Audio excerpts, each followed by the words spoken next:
अस्सलाम वालेकुम दोस्तों, मिल्लत टाइम्स में आप सबका खैर मकदम है।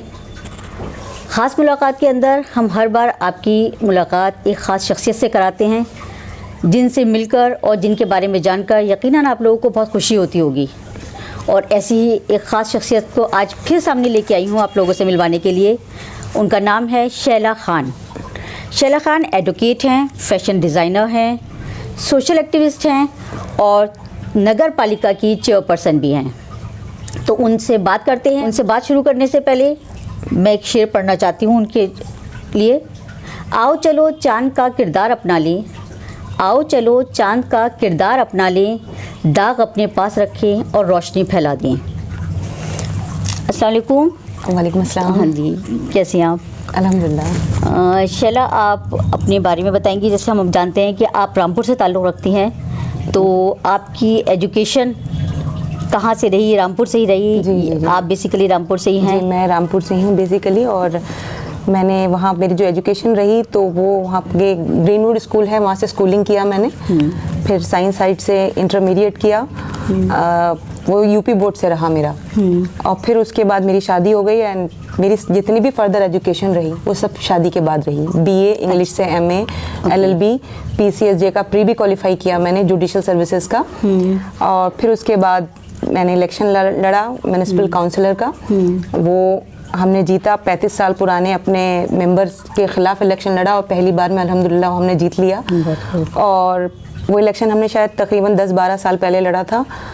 5 साल म्युनिसिपल काउंसिलर रही। फिर उसके बाद अभी 2 साल पहले हमने नगर पालिका चेयरपर्सन का इलेक्शन लड़ा। और आपकी बात को थोड़ा सा करेक्ट कर रही हूँ कि मैं चेयरपर्सन हूँ नहीं, मैंने इलेक्शन लड़ा था वहाँ लड़ा था। अच्छा। मैंने, मगर कुछ ही वोटों से हम वहाँ पर जो समाजवादी का कैंडिडेट था उससे हम लूज़ कर गए थे। हम बीएसपी पार्टी में हैं इस टाइम पे, लेकिन इलेक्शन हमने बहुत अच्छा लड़ा था अल्हम्दुलिल्लाह। और लेकिन अब हम जो वर्क कर रहे हैं बहुत अच्छा अपने लोगों के लिए, मतलब कोशिश पूरी हो रही है कि रामपुर की आवाम के लिए, रामपुर के लिए कुछ अच्छा किया जाए। क्योंकि अब तक जो भी है रामपुर में हमारे कुछ भी ऐसा काम ऐसा नहीं किया गया है जिससे कि रामपुर के लोगों को बढ़ावा मिले किसी भी फील्ड में। वहाँ पे बहुत ज़्यादा गरीबी है। अच्छा। कोई भी ऐसा कारोबार नहीं है जिससे कि लोग वहाँ के आगे बढ़ सकें। तो ऐसा जो है मैं सोच रही हूँ कि वहाँ के लोगों के लिए कुछ भी ऐसा किया जाए कि जो उनको कम से कम किसी भी लेवल पे आगे तो लेके आया जाए। सही बात। आप एडवोकेट हैं जी, तो आपके ख़ानदान में भी कोई एडवोकेट है या किस तरह से आप इस उसमें आई? मेरे ख़ानदान में मेरे फूफा साहब एडवोकेट हैं, मुरादाबाद में हैं वो। लेकिन मैं जो इस फील्ड में आई वो बस मैंने एमए करने के बाद ऐसे ही मैंने एंट्रेंस दिया एलएलबी का और उसके अंदर मेरा सिलेक्शन हो गया। तो बस फिर उस की पढ़ाई मैंने की माशाल्लाह से अल्हम्दुलिल्लाह। और मैंने जो एलएलबी भी किया वो भी बहुत अच्छी परसेंटेज से किया। पढ़ने का शौक़ था, बस ये पढ़ाई जो थी छूटने का कहीं ना कहीं गम होता था कि शादी के बाद I am good for nothing. तो उस चीज़ को सोचने के लिए कि नहीं मैं कुछ तो कर लूँ अपनी लाइफ में। अपनी पढ़ाई एलएलबी कंप्लीट करने के बाद हाँ मुझे लगा कि अपने संविधान के बारे में जाना, मैंने अपने प्यारे कॉन्स्टिट्यूशन के बारे में जाना, मुझे बहुत अच्छा लगा। और आज जैसे हालातों से हम गुजर रहे हैं तो मुझे लगता है कि हर इंसान को अपने संविधान के बारे में जानना चाहिए। तो आप किस तरह के केसेस लेती हैं?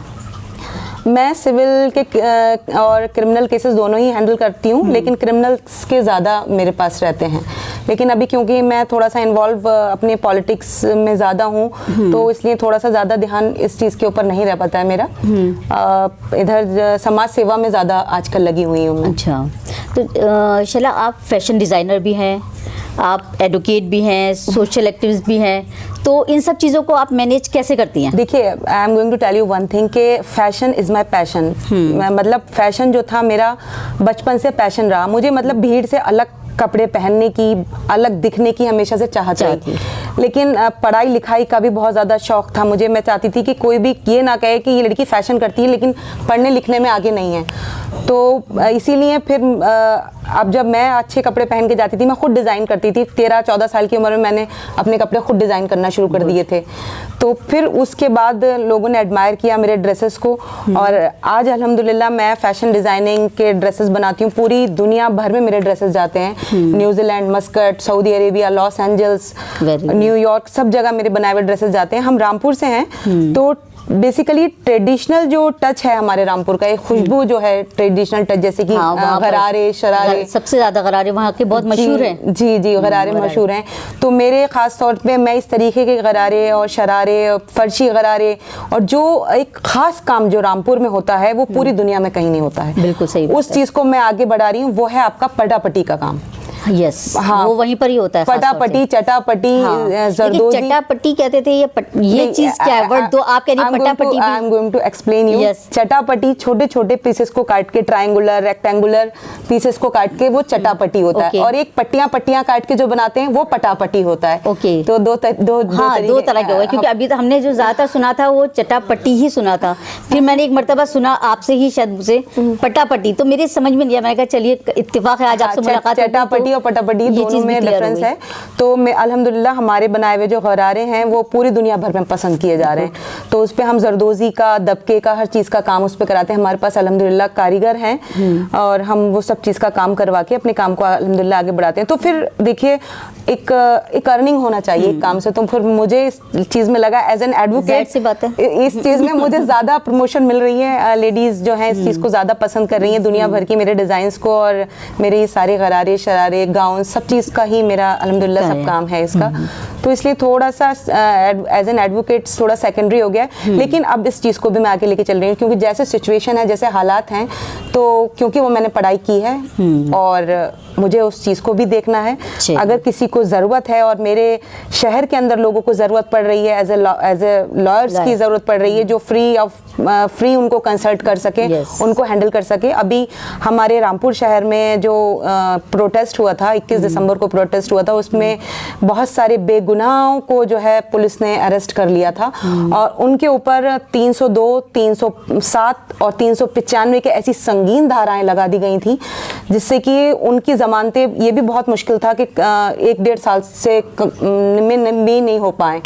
तो मैं as an advocate, as a lawyer उन लोगों के साथ आई और कोशिश मैंने पूरी की, और मैंने एडमिनिस्ट्रेशन को भी बताया कि ये लोग उस चीज़ में प्रोटेस्ट में नहीं थे, और उनके साथ मैं जुड़ी। मैंने कोशिश की कि मैं हर तरीके से इन लोगों की हेल्प करूं, और वो हमने धाराएं जो थी 302, 307 और 395 उन लोगों पे से ख़त्म करवा दी, और आगे भी प्रोसीजर चल रहा है कि हम उनकी कम करवा दें धाराएं एडमिनिस्ट्रेशन से मिलकर। और एज एन एडवोकेट भी मैं उनके साथ, जो उनकी जमानतें वगैरह हो रही हैं, मैं उनके साथ वर्क कर रही हूँ। गुड। तो दूसरों को जीने का तरीका बताने से ज़्यादा अच्छा है कि हम खुद ऐसे बन जाएं कि लोग उस तरह जीना शुरू कर दें। तो आप सोशल एक्टिविस्ट भी हैं, सोशल वर्क भी करती हैं, तो आप इसके साथ कैसे मैनेज कर लेती हैं उसे? इस चीज़ में मेरे हस्बैंड काफ़ी मुझे प्रमोट करते हैं। देखिए कि वैसे ये कहावत है कि behind every successful man there is a woman, लेकिन मैं ये कहूँगी कि behind me there is my husband, और he used to cooperate me in every field. Even I was nothing when I completed, मैंने जब शादी किया तो मैंने आई वाज ओनली इंटरमीडिएट, लेकिन ही कंट्रीब्यूटेड मी इन ऑल कि नहीं, तुम अगर तुम पढ़ना चाहती हो तो तुम पढ़ो। तो उन्होंने मुझे आगे BA कराया, इंग्लिश से MA कराया, और फिर LLB के लिए भी किया, जहाँ की मेरी रेगुलर क्लासेस होती थी।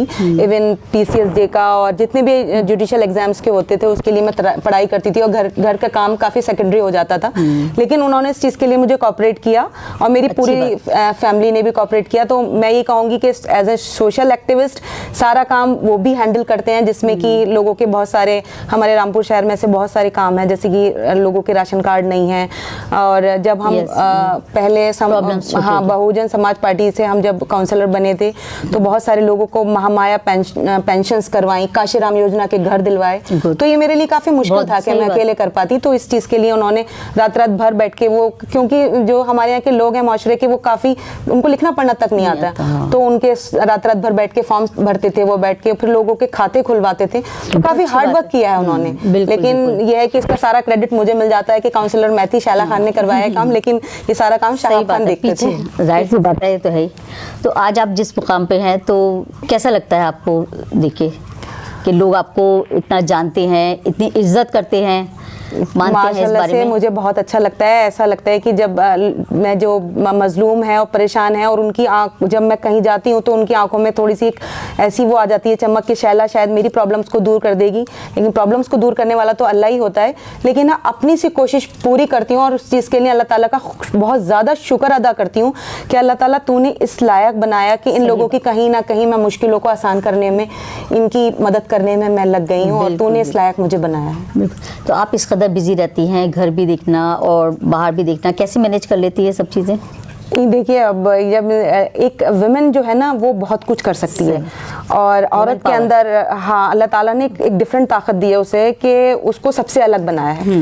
तो अगर औरत ये चाहे कि वो क्या कुछ नहीं कर सकती है वो, और हमारे तो देश में प्रधानमंत्री भी औरत रही है और हमारी पार्टी की जो मुखिया हैं मायावती जी, वो भी एक आयरन लेडी हैं। और अगर एक औरत चाहे तो सब कुछ कर सकती है और उनके शासनकाल में तो काफ़ी मैंने देखा है कि जिस तरीके से इस वक्त अराजकता यूपी में फैली हुई है, मतलब बहुत ही ज़्यादा अच्छा काम करती हैं वो। जो बदमाश होते हैं वो सारे अंदर होते हैं। मतलब एक लेडी होने के बाद आई यूज्ड टू सैल्यूट हर, और she is my always ideal कि वो जिस तरीके का वर्क करती हैं। तो एक औरत होने के नाते मुझे गर्व होता है कि वो एक महिला है और मैं उनकी पार्टी में उनके साथ हूँ।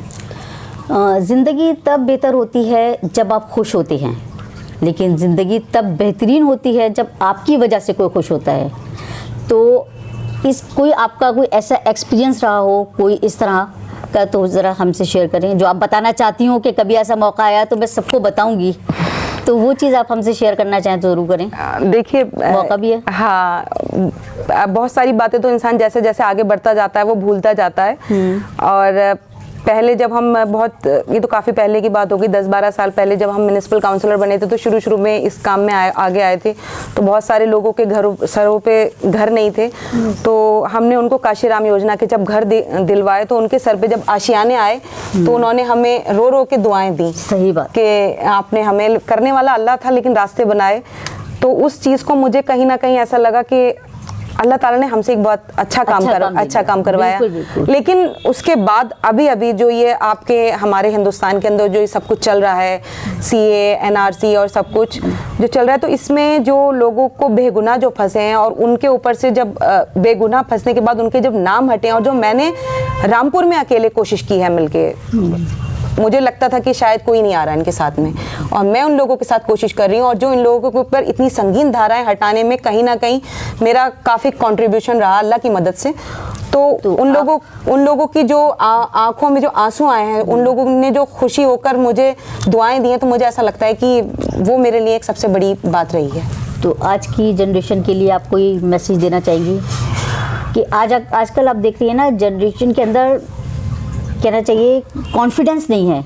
आजकल बहुत जल्दी बच्चे जो है कॉन्फिडेंस लेवल लूज़ कर देते हैं, तो उसके लिए कुछ आप कहना चाहेंगी बच्चों के? मैं बच्चों के लिए ये कहना चाहूँगी कि हमारे हुजूर सल्लल्लाहु अलैहि वसल्लम का भी फरमान था कि अगर तालीम हासिल करने के लिए तुम्हें चीन भी जाना पड़े तो ज़रूर जाओ। और आज जो मेरे अंदर कॉन्फिडेंस है तो वो कहीं ना कहीं अपनी पढ़ाई हासिल करने का है। बिल्कुल। तो मैं वो लड़कियों से भी ख़ास तौर से ये आपके चैनल के ज़रिए एक रिक्वेस्ट करना चाहूँगी कि अपनी पढ़ाई को, चाहे उनकी शादी हो जाए, चाहे वो किसी भी प्लेटफॉर्म पे चली जाएं, अपनी पढ़ाई को नहीं छोड़ें, पढ़ाई पूरी नहीं करें। जो आज मुझे लगता है कि मैं किसी भी मदद के लिए खड़ी हो सकती हूँ या मेरे अंदर कॉन्फिडेंस है, तो एज एन एडवोकेट है, क्योंकि मैंने पढ़ा है। किसी भी तरीके की पढ़ाई करें आप, कोई भी लेवल की, आप डॉक्टर बनो, इंजीनियर बनो, तो आज जैसे हम मुकाम पर हैं, चाहे तो उसमें जो है हमें अपनी बच्चों को मैं यही कहूँगी कि अपनी पढ़ाई को जो है किसी हालत में भी अधूरा ना छोड़ें। हर तरह के हालात होते रहते हैं, लेकिन घबराना नहीं चाहिए। आजकल के बच्चे बहुत जल्दी घबरा जाते हैं और डिप्रेस हो जाते हैं। जी। तो वो चीज़ नहीं होगी। जब आप काबिल होंगे, आपके अंदर कॉन्फिडेंस अपने आप ही क्रिएट हो जाएगा। ये जो डिग्रीज होती है ना, ये खुद ही कॉन्फिडेंस क्रिएट कर देती हैं कि नहीं, यू कैन डू इट, ये वाली फीलिंग आ जाती है।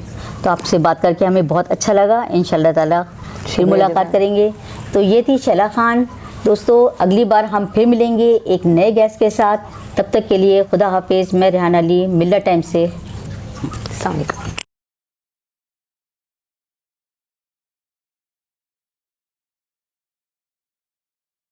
मिल्लत टाइम्स की वीडियोस देखने के लिए यहाँ क्लिक करके सब्सक्राइब करें और हाँ, बेल आइकन जरूर दबाएं। अगर फेसबुक पर देख रहे हैं तो पेज लाइक करें, ताज़ा तरीन खबरों और मज़ामीन के लिए विजिट करें हमारी वेबसाइट www.millettimes.com। हमारी ये वेबसाइट उर्दू, हिंदी, इंग्लिश तीनों लैंग्वेज में मौजूद है।